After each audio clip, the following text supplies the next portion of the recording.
बात जो आप सोच रहे वो नहीं है, एमबीबीएस डॉक्टर बनने की नहीं है। जो उनकी प्रारंभिक शिक्षा है वो मदरसा है। एक छोटा बच्चा अगर गुरुकुल में जाता है, भगत सिंह, आजाद, सुभाष बन के बाहर निकलता है। वही बच्चा अगर मदरसे में जाता है तो वो आतंकवादी लादेन, अफजल गुरु, बुरहान वानी बन के निकलता है। उनकी जो प्रारंभिक शिक्षा है वो मदरसे से है। प्रारंभिक शिक्षा पूरी करने के बाद उन्हें एमबीबीएस डॉक्टर बना के इसलिए भेजा जा रहा है, वर्तमान युग में इनके खिलाफ पूरे वर्ल्ड के अमेरिका, इजराइल, कई यूरोप अभियान चला रहे हैं इनको पकड़ने के लिए, मारने के लिए। तो उस चीज से बचने के लिए एमबीबीएस डॉक्टर बनने का ये खुफिया निगाहों से बच सके। गाय का खून पीने वाला और गाय की हत्या करने वाला, गाय को रोटी के साथ खाने वाला और गाय की पूजा करने वाला, गाय को रोटी खिलाने वाला, ये दोनों अलग अलग विचारधारा, ये कभी एक नहीं हो सकते। कातिलों की मुक्ति का विधान हो गया यहाँ। देशद्रोही अफजल भी महान हो गया यहाँ। देशद्रोही इमरान भी महान हो गया यहाँ। अरे कल लिए खड़ा था जो बम बनाती टोलियां, जो उजाड़ता रहा मेहंदी मांग रोलियां, जिनके सर पे ताज धर के हो रही है आरती, रो रहा है देश प्रेम, रो रही है भारती। अरे जो हमारी इस रोती भारत माता को सुकून दे और इन देशद्रोही गद्दार आतंकवादियों को गोलियों से भून दे, ऐसे सरफरोशों का प्रकाश चाहिए। देश को भगत सिंह आजाद चाहिए, देश को सुभाष और आजाद चाहिए, देश को पटेल और सुभाष चाहिए, देश को पटेल और सुभाष चाहिए। हिंदुस्तान जिंदाबाद, आतंकवाद मुर्दाबाद, आतंकवाद मुर्दाबाद। सहारनपुर के सांसद के द्वारा एक बयान दिया गया था जिसमें उनके द्वारा जो आतंकवादी पकड़े गए हैं या जो आतंकवादी फटा है दिल्ली के अंदर, उस आतंकवादी को भटका हुआ युवा बताया गया है। तो उसके बारे में विजयकांत चौहान जी से बात करेंगे, चर्चा करेंगे कि आखिर ये जो इमरान मसूद ने कहा है तो इस पर ये क्या कहते हैं। ना देखो रहा कि कोई अवतार आएगा, इस देश को बचाने कोई चमत्कार आएगा, खुद ही संभालो इस देश को यारो, तुम में से ही कोई भगत सिंह सरदार आएगा, वीर सुभाष और चंद्रशेखर आजाद आएगा, छत्रपति शिवाजी और महाराणा प्रताप आएगा। भारत देश का दुर्भाग्य है जिस देश के अंदर सैकड़ों, हजारों, लाखों, असंख्य क्रांति वीरों ने हंसते हंसते प्राणों का बलिदान दिया, वंदे मातरम गीत गाकर इस देश के अंदर आजादी के लिए फांसी का फंदा चूम लिया। आज उसी भारत देश के अंदर उसी देश का एक सांसद जो खुद स्वयं वंदे मातरम विरोधी है, आतंकवादियों का समर्थक है, भारतीय संविधान की धज्जियां उड़ाता है, देश के प्राइम मिनिस्टर की बोटी बोटी करने की धमकियां देता है और न जाने कितनी बार सरेआम आतंकवादियों को वो बचाने का प्रयास कर चुका है। शहर के कई गो तस्कर, कई गो हत्यारों का वो संरक्षक है, सैकड़ों, हजारों लव जिहाद से पीड़ित बहन बेटियों का बलात्कार करने वाले देशद्रोही गद्दारों का वो संरक्षक है। उसके बावजूद भी आज वो हमारे संसद में आराम से बैठकर बोलता है कि ये जो आतंकवादी हैं ये भटके हुए नौजवान हैं। अगर किसी दिन कोई हिंदू युवा भटक गया तो सोच तेरा और तेरी 7 पुश्तों का क्या हाल होगा। मैं इस देश के युवा से कहना चाहता हूं, जाग जाओ, जाग जाओ। इस देश को बचाने की जिम्मेदारी सिर्फ तुम्हारी है क्योंकि तुम इस देश के राजा हो, इस देश के मालिक हो। जहां बहन बेटियों ने 16-16 हजार की संख्या में स्वयं अग्निकुंड में जलकर स्वयं को जोहर में जिंदा जला दिया। किन लोगों से लड़ते हुए, कौन लोग थे वो, कौन थी वो यातनाएं झेलने वाले, यातनाएं देने वाले, मंदिरों को तोड़ने वाले, गौ माता की हत्या का कर खून की नदियां बहाने वाले और हमारे मठ मंदिरों को तहस नहस करने वाले सैकड़ों, हजारों योद्धाओं को सरेआम चौराहे पर उनकी मुंडियां काटकर उनकी मीनारें खड़ी करने वाले ये उनके वंशज औरंगजेब, अलाउद्दीन खिलजी, अकबर, ऐसे क्रांतिकारी लोगों से लड़ते हुए, ऐसे हमारे क्रांतिकारी लोगों से लड़ते हुए अपने धर्म परिवर्तन नहीं किया, अपने प्राणों का बलिदान दिया। गुरु गोविंद सिंह के छोटे छोटे बच्चे इस विचारधारा से लड़ते हुए जिंदा चीवारों में चिन गए। उन्हीं के 2 बेटे खोलते हुए कड़ाव में तल गए और उनका पूरा परिवार रुई से जला दिया गया, आरों से चीर दिया गया। कौन थे लोग?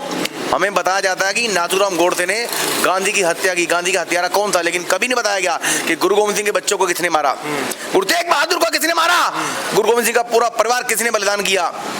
भाई सतीदास, मतीदास, इसी नवंबर के माह में उनके पूरे परिवार को जिंदा चिताओं में जलाया गया, खोलते हुए कड़ाई में डाला गया, आरों से चीर दिया, रुई में पिरो के जला दिया।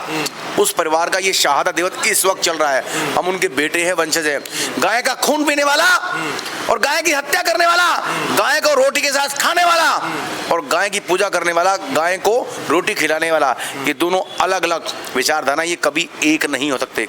एक पूर्व एक पश्चिम, ये कभी एक नहीं हो सकता। उनके बेटे, उनके बच्चे बकरीद पर गाय की हत्या कर गाय की गर्दन काट के गाय के खून से नहाते हैं। उनके बच्चे गाय के खून की होली खेलते हैं और हमारे बच्चे होली पर केवल खुशबूदार रंग के साथ अपने बच्चों को होली के संदेश देते, भाईचारे की बात करते हैं। जो होली पर और बकरीद पर खून की नदियां बहाने वाले कभी एक नहीं हो सकते। क्या हम गुरु गोविंद सिंह को भूल जाएंगे? हमारे गुरु गोविंद सिंह महाराज जी कह कर गए हैं, इस बाजू पर तेल लगाओ और इस तेल लगी बाजू को तिल की बोरी में डाल दो। उस बोरी के बाद जब हम बाजू निकाले, जितने सैकड़ों हजारों इस तिल बाजू में लगे आए, उतनी बार भी ये लोग कसम खाएं तो इनमें भरोसा मत करो।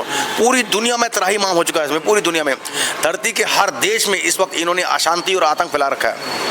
हर देश के अंदर आतंक फैला रखा है, अशांति फैला रखी है। जब सद्दाम हुसैन मरा था उसी वक्त मैंने रात को कविता लिखी थी कि मार के बम सद्दाम ने, मार के बम अमेरिका ने सद्दाम को है लटकाया। क्यों? अफजल की फांसी से नेता भारत का घबराया। अगर भारत को शांति चाहिए कश्मीर और दिल्ली की वैली में, तो दिल्ली उत्तर देना सीखे इजराइल की शैली में। जब तक भारत इजराइल नहीं बनेगा, वो एक मारे तो उनके घर में घुस के 1000 नहीं मारेगा, तब तक ये आतंकवाद की 7 भूसे नस्ल खत्म नहीं होंगी।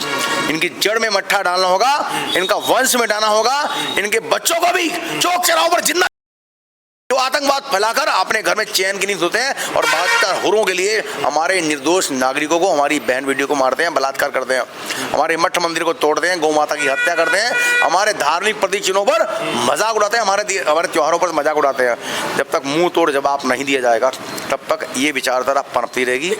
लेकिन विजयकांत जी, जिस प्रकार ये आतंकवादी हमला हुआ, इसके अंदर एक देखा गया, देखिए पहले ये कह दिया जाया करता था कि भाई जो बेरोजगार हैं, बेरोजगार युवा भटक जाते हैं और वो आतंकवादी बन जाते हैं। अभी भी कुछ लोगों, कुछ नेताओं के द्वारा इस बयान को दिया गया कि भाई भटके हुए जो है युवा थे, जैसे कि आपने अभी इमरान मसूद के बारे में बताया कि उन्होंने भी यही बयान दिया था कि भाई भटके नौजवान थे।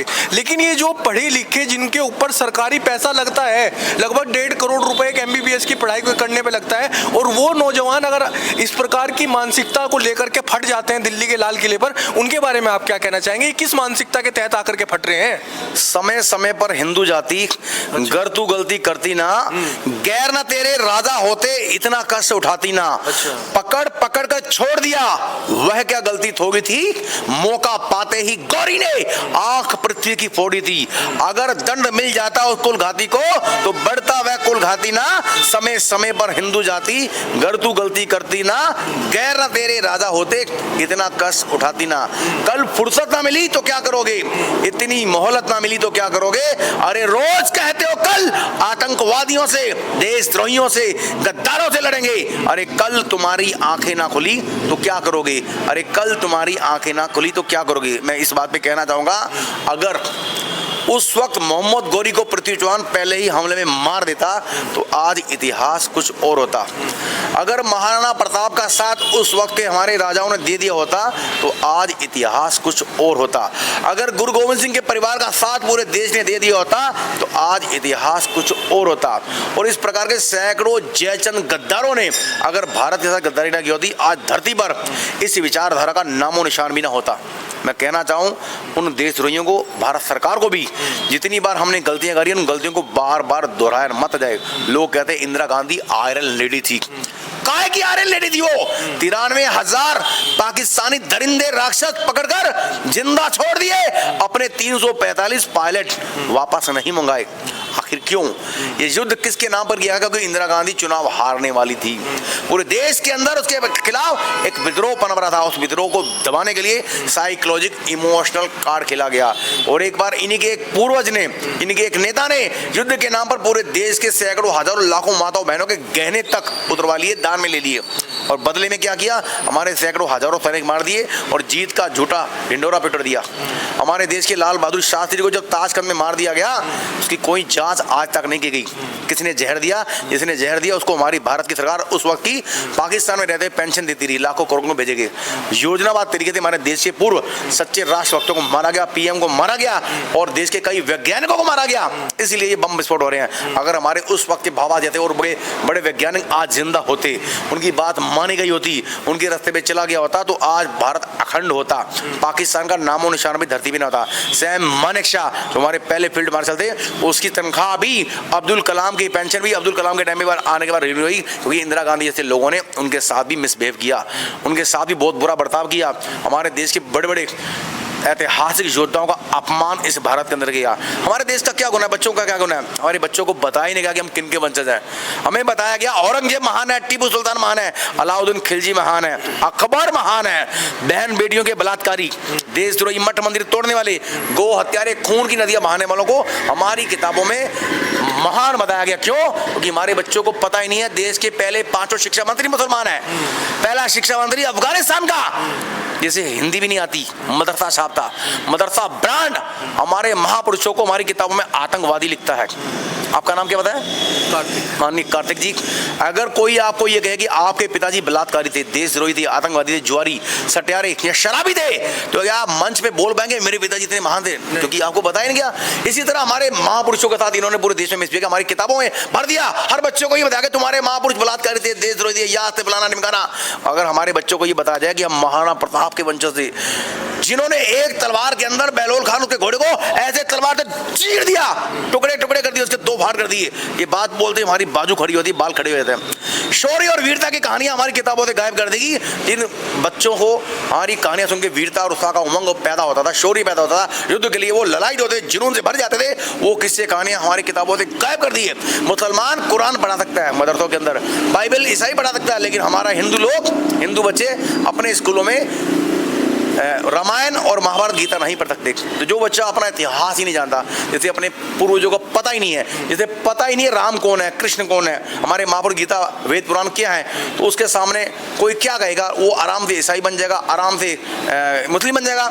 आप कल्पना कीजिए, जिस देश के अंदर आज से मात्र 100 साल पहले हमारी बहन बेटे को ये पता था कि कोई मलेच्छ मुसलमान मेरी बॉडी को टच ना कर दे, उससे पहले अपने आप को जिंदा चिताओं में जलाना है। जिंदा चिताओं में जलने वाली हमारी नारियां, रानियां 1, 2 हजार, सैकड़ों, लाखों की संख्या में जल गई चिताओं में, लेकिन मुस्लिम नहीं बनी, धर्म परिवर्तन नहीं किया। क्यों? क्योंकि उन्हें पता था अगर वो मरना चाहती तो पानी में डूब के मर सकती थी, अगर वो मरना चाहती जहर खा के मर सकती थी, अगर वो मरना चाहती तो ऊपर से कूद के मर सकती थी, लेकिन उन्होंने जिंदा चिताओं में जलना क्यों स्वीकार किया? ये बात हर घर तक जाना चाहिए, हर बच्चे, बूढ़े, बहन और हमारी माता बहनों को पता चलनी चाहिए कि कितना खौफनाक मंजर होगा। मेरी उन बातों को याद करते आज खून खोल रहा है, मेरी आंखों में खून उतर रहा है। अगर मेरे सामने एक गो हत्यारे, कसाई, जिहादी आ जाए, मेरे पास तलवार आ जाए, मुझे अधिकार मिल जाए, तो एक क्षण में सैकड़ों, हजारों, लाखों कसाईयों को, गो हत्यारों को, देशद्रोहियों को, जिहादी को मैं काट के फेंक दूंगा और उनके खून से नहा के अपने आप को गर्व महसूस करूंगा। हमारी बहनों ने जिंदा चिताओं में जल के इतनी यातना और दर्द था, किस लिए? क्योंकि ये मलेच्छ हमारी बहनों की डेड बॉडी के साथ बलात्कार करते थे, उनके साथ डेड बॉडी से तब तक बलात्कार करते जब तक उनके बदबू ना फैल जाए, जब तक उनके अंदर कीड़े ना बढ़ जाए, तब तक उनकी डेड बॉडी से बलात्कार करते इस खुशी में, क्योंकि इनको बताया गया अगर ऐसी हिंदू बहन बेटियों से, काफिरों से आप बलात्कार करोगे तो आपको जन्नत में 72 होरें मिलेगी। अगर आप मर गए तो 72 होरें मिलेगी, जिंदा रहोगे तो जीते जी आपको हिंदू बहन बेटियों का बलात्कार करने के लिए होरें मिलेंगी। उनको आप होर समझ के आप परोस सकते हैं, इस्तेमाल कर सकते हैं। इस तरह का ब्रेन वॉश किया गया, उनके बच्चों को बताया गया कि जब तक धरती पे आखिरी काफिर जिंदा है तब तक ये धर्मयुद्ध जिहाद जारी रहेगा। इस जिहाद में आखिरी संघर्ष अगर आप मारे गए तो आपको 72 होरें ऊपर आसमान में 130 फुट की एक लंबी होर होगी जो आपके मुंह पे थूकेगी तो आप अमृत बन जाएंगे।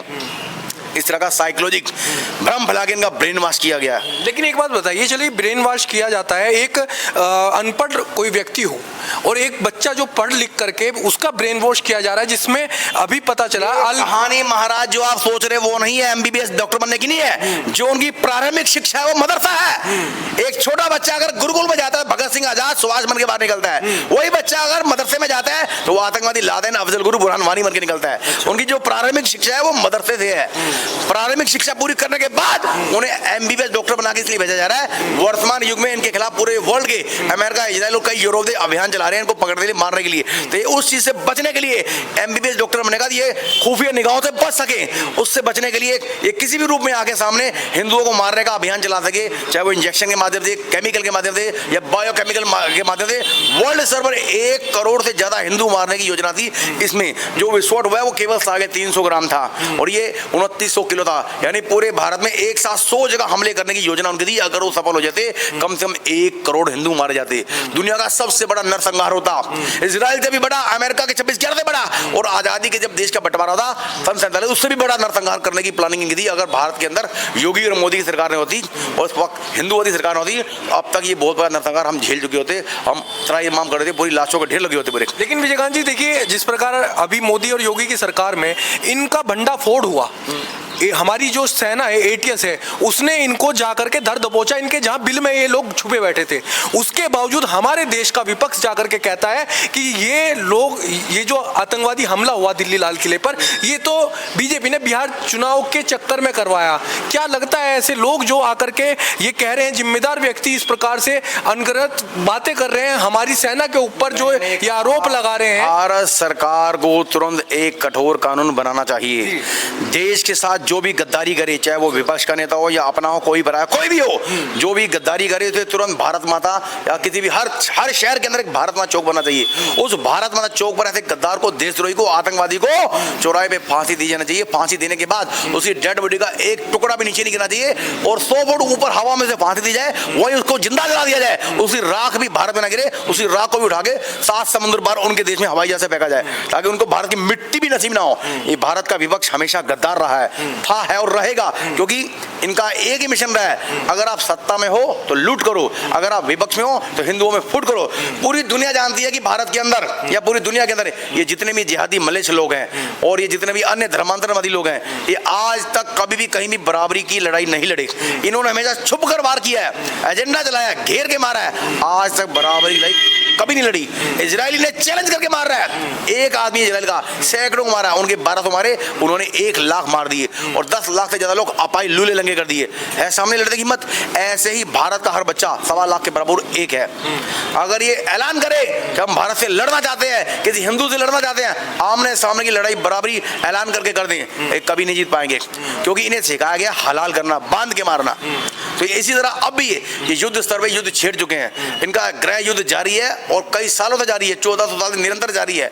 ये हम लोग ही हैं कि जब ये हमारे बीच में आते, संख्या कम होता है तो ये भाईचारे की बात करते हैं, जैसे संख्या बढ़ती है तो ये हमारे जैसे लोगों को भाई बना के, उनका भाई को चारा बना के खा जाते हैं। इनके साथ भाईचारा कभी नहीं हो सकता, दुनिया के किसी भी देश में नहीं हो सकता। कहीं भी आप देख लो, जहाँ भी ये लोग फैले हुए हैं, हर देश में अशांति फैला रहे हैं। क्या न्यूयॉर्क में हिंदू है? क्या अमेरिका में हिंदू है? क्या चाइना में हिंदू है? या रशिया में हिंदू है? अन्य और भूटान, जितने भी श्रीलंका, नेपाल, कहाँ भी है, कहीं हिंदू है। हर देश में इनके साथ लड़ाई चल रही है। अब परसों का वीडियो न्यूयॉर्क का, न्यूयॉर्क में करके हम संख्या में इतने % हो गया है, इसलिए हम इंग्लिश नहीं बोलेंगे, हम केवल अरबी बोलेंगे। ऐसे भारत के अंदर हम संख्या में ज़्यादा हो चुके हैं, हम अब हिंदी नहीं बोलेंगे, इंग्लिश नहीं बोलेंगे, भारतीय संविधान नहीं मानेंगे, हम केवल कुरान मानेंगे और क्या कहते हैं, आयतों को मानेंगे, शरीयत को मानेंगे। हम कहते हैं आप शरीयत चाहते हो, मैं भारत सरकार से अपील करता हूँ, भारत के अंदर तुरंत मुसलमानों के लिए शरीयत लागू कर दी जाए। कारण इन्हें शादी करनी है तो ये भारतीय संविधान मांगते हैं, इन्हें अगर किसी का मर्डर करना है तो भारतीय संविधान मांगते हैं, अगर शादी करनी तो केवल शरीयत मांगते हैं। अगर भारत सरकार केवल मुसलमानों के लिए शरीयत लागू कर दे तो मैं दावा करता हूँ 24 घंटे के अंदर भारत सारा गद्दारों से खाली हो जाएगा। उन्हें बताया गया है कि जो मुसलमान रेप करता है उसे बीच चौराहे में नंगा करके, जमीन में गाड़ के पत्थरों से मार दिया जाता है। जो चोरी करता है उसके हाथ तुरंत काट दिए जाते हैं, कोई केस नहीं चलता। जो गद्दारी करता है, बेवफाई करता है, चौराहे पे बीच सड़क में नंगा करके गोली मार दी जाती है। तो वो अभियान भारत में चलना चाहिए। भारत को चाहिए तमाम मुल्ला मौलवी को बुलाए अपने पास, उन्हें कहिए आज से हम सारे मुसलमानों के ओर कंप्लीट कुरान और शरीयत लागू करते हैं आपके अकॉर्डिंग। आप खुश, ये खुश होंगे, हाँ ठीक है, लेकिन नहीं करेंगे, क्योंकि ये जिस देश में कम होते हैं केवल वहीं अपनी शरीयत की बात करते हैं, और जिस देश में ज़्यादा होते हैं वो अपने हिसाब से मनगत केवल हिंदुओं के लिए इस निंदा का उनको दुरुपयोग करते हैं, हिंदुओं को मारने के लिए, काफिरों को मारने के लिए अपने कुरान का उपयोग करते हैं। तो आपको क्या लगता है कि ये जो आतंकवादी घटनाएं हैं, इन पे लगाम लगा पाएगी सरकार? अंत में केवल आपसे ये पूछना चाहेंगे, लगाने का केवल एक ही तरीका है, no FIR, no report, direct फैसला on the spot, no appeal, no दलील, डायरेक्ट किल्ड। जो भी आतंकवादी पकड़ा जाए तुरंत एकदम फैसला ऑन द स्पॉट। उसके जो आका चाहने वाले, जो भी उनके पक्ष बयान देता है, देशद्रोही गद्दार नेता विपक्ष कोई भी हो तुरंत उठाया जाए, इमरजेंसी लगाई जाए भारत के अंदर। आज भारत को इमरजेंसी की जरूरत है। जब इंदिरा गांधी अपने निजी स्वार्थ के लिए इमरजेंसी लगा सकती है तो भारत सरकार को चाहिए तुरंत इमरजेंसी लगाए, आपातकाल लगाए, धारा 352 का अभी उपयोग करे और पूरे देश से तमाम जितने गद्दार रहते हैं सबको उठा लिया जाए। जो भी भारत माता की जय बोलता है, वंदे मातरम गाता है, उसे जीने का अधिकार है। जो भारत में रह के वंदे मातरम का विरोध करता है, भारत माँ का विरोध करता है, भारत माँ को डैन कहता है, गौ हत्या करता है, संविधान की धज्जी उड़ाता है, ऐसे तमाम लोगों को चुराए में खड़ा करके गोली मार देनी चाहिए। कातिलों की मुक्ति का विधान हो गया यहाँ, देशद्रोही अफजल भी महान हो गया यहाँ, देशद्रोही इमरान भी महान हो गया यहाँ। अरे कल लिए खड़ा था जो बम बनाती टोलियां, जो उजाड़ता रहा मेहंदी मांग रोलियां, जिनके सर पे ताज धर के हो रही है आरती, रो रहा है देश प्रेम, रो रही है भारती। अरे जो हमारी इस रोती भारत माता को सुकून दे और इन देशद्रोही गद्दार आतंकवादियों को गोलियों से भून दे, ऐसे सरफरोशों का प्रकाश चाहिए। देश को भगत सिंह आजाद चाहिए, देश को सुभाष और आजाद चाहिए, देश को पटेल और सुभाष चाहिए, देश को पटेल और सुभाष चाहिए। हिंदुस्तान जिंदाबाद, आतंकवाद मुर्दाबाद, आतंकवाद मुर्दाबाद।